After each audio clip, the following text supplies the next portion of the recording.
Hey everyone, let's jump right into this explainer. Today, we're looking at something pretty incredible happening in the Finnish education system.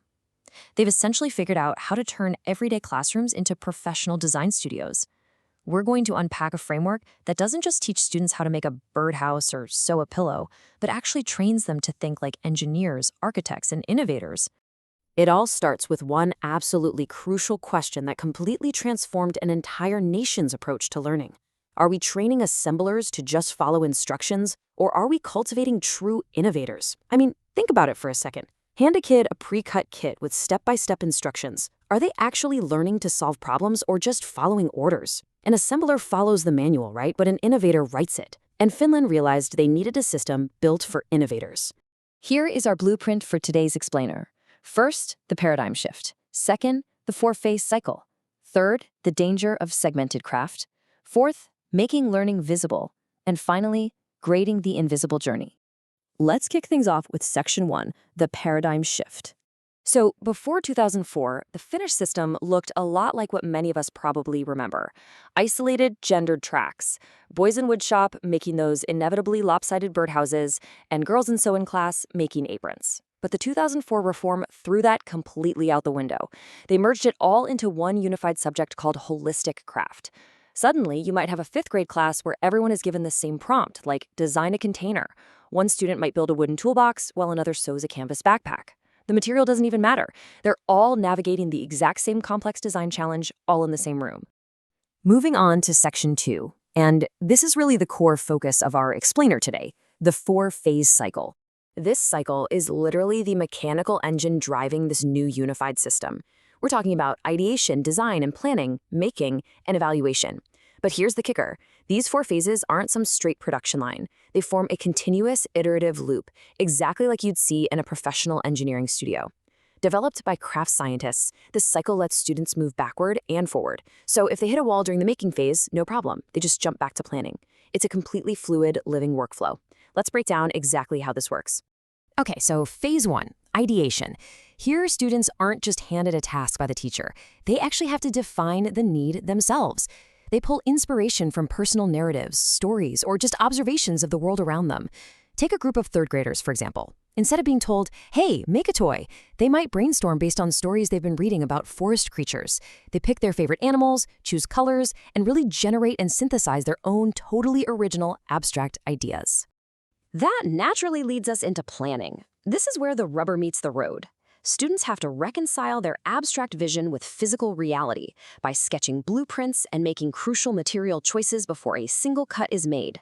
And they have to justify their technical methods. An older student can't just say, well, I'm going to glue this wood together. Nope.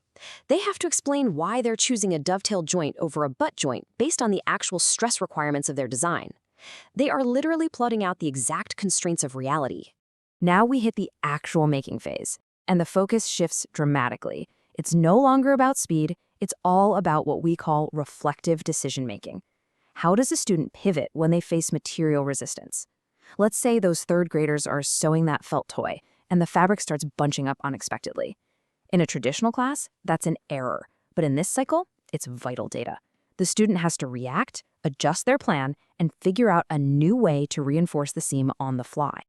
Finally, the loop closes with evaluation. And to be clear, this isn't just the teacher stamping a letter grade on the project. The students themselves must conduct a comprehensive metacognitive review of their own journey. Was the object usable? Did the technical execution hold up? By reflecting on the entire process, students really internalize the logic of their choices. They figure out exactly what they do differently next time. And boom, they feed all that newfound knowledge right back into the ideation phase for their next project. Which brings us to Section 3, the danger of segmented craft. This quote absolutely hits the nail on the head regarding the high-stakes risk of breaking the cycle we just talked about. If we do the thinking for the students, we completely rob them of their agency. The whole point of the Finnish framework is for the student to maintain autonomy. If you skip any single phase of that four-phase cycle, you essentially destroy the pedagogical integrity of the entire system. They actually have a name for this trap. Segmented craft. When a teacher hands out a pre-made birdhouse kit with step-by-step instructions, they are committing segmented craft. Think about it. The ideation was done by the kit manufacturer. The planning is mapped out in the instruction booklet. The student is just reduced to a human manufacturing arm. Finnish pedagogy explicitly outlaws this because it completely derails the ultimate goal of teaching authentic problem solving. Let's transition to Section 4, Making Learning Visible. Now, you might be wondering about a massive logistical challenge here. If the holistic craft process is this deeply internal, cognitive journey, how do you actually see it? If the true value of the class is happening inside a student's brain when they realize a piece of metal needs a different joint, how on earth does a teacher grade that? Well, the answer is documentation. This acts as the crucial bridge connecting the student's internal loop to the outside world. And we're not talking about busy work or a boring administrative chore. Documentation is an integral thread woven through all 4 phases. It is literally how the invisible becomes visible and accessible. By utilizing digital logs and portfolios, students create a crystal-clear trail of evidence. They take photos of the real-time technical challenges they run into, they save their initial sketches, their material samples, their 3D models, they maintain self-reflective journals and do peer evaluations. All of this proves that they originated the solution and adapted to the realities of the workshop, rather than just blindly following a pattern.